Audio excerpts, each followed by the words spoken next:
జాతీయ బీసీ సంక్షేమ సంఘం అలాగే joint action committee chairman R Krishna గారి ఆధ్వర్యంలో రేపు బీసీల న్యాయ పోరాట దీక్షను ఇందిరా పార్క్ వేదికగా నిర్వహించబోతున్నాం.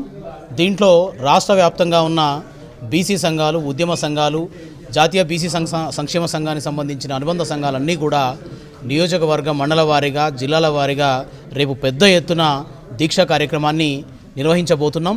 42% రిజర్వేషన్ల అమలు దాన్ని సాధించడమే లక్ష్యంగా మరి కామారెడ్డి డిక్లరేషన్లో కాంగ్రెస్ పార్టీ ఇచ్చిన వాగ్దానాన్ని సాధించే దిశగా మరి వారు ఇచ్చిన వాగ్దానాన్ని వారు అమలు చేయాల్సిన బాధ్యత కాంగ్రెస్ పార్టీ మీద ఉంది. కాబట్టి అటు న్యాయ పోరాటం వైపు, ఇటు కేంద్ర ప్రభుత్వంతో సంప్రదింపుల ద్వారా రేపొద్దున జరిగే పార్లమెంటు సమావేశాలలో రాజ్యాంగ సవరణ ద్వారా ఈ తెలంగాణలో ఉన్న 2.5 కోట్ల మంది న్యాయంగా దక్కాల్సిన విద్య, ఉద్యోగ, స్థానిక సంస్థల రిజర్వేషన్లలో 42% సాధించడమే దిశగా ఆర్ కృష్ణ గారు కార్యాచరణను రూపొందించడం జరిగింది.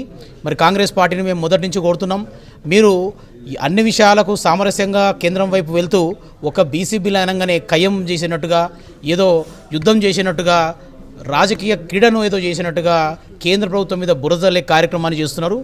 మరి బీసీ బిల్లును సాధ్యం చేయాలనుకుంటే, దాన్ని సాధించాలనుకుంటే వచ్చే పార్లమెంటు సమావేశాలలో కాంగ్రెస్కున్న 240 మంది ఎంపీలు తెలంగాణ బీసీ బిల్లు పైన కార్యాచరణ రూపొందించాలని చెప్పి, అలాగే కేంద్ర ప్రభుత్వం మీద కూడా ఒత్తిడి తీసుకొచ్చి సాధించే దిశగా మీ కార్యాచరణను రూపొందించాలని చెప్పి తెలియజేస్తున్నాం. అలాగే 17 తారీఖు నాడు కేబినెట్ సమావేశం ఉంది. మన కేబినెట్ సమావేశంలో మీరు మాటికి మంత్రుల ద్వారా, ఇతర మార్గాల ద్వారా మేము ఏదో పార్టీ పరంగా మీకు సీట్లు ఇస్తామని చెప్పేసి అలాంటి సమాచారాన్ని వదులుతున్నారు.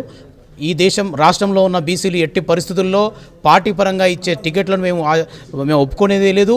మాకు న్యాయపరంగా మాకు రావాల్సిన వాటా ప్రకారం మాకు 42% దక్కేటట్టుగా మీరు చేయాలి. ఎట్టి పరిస్థితుల్లో పార్టీ పరంగా ఇచ్చేదాన్ని మేము ఒప్పుకునే ప్రసక్తే లేదు.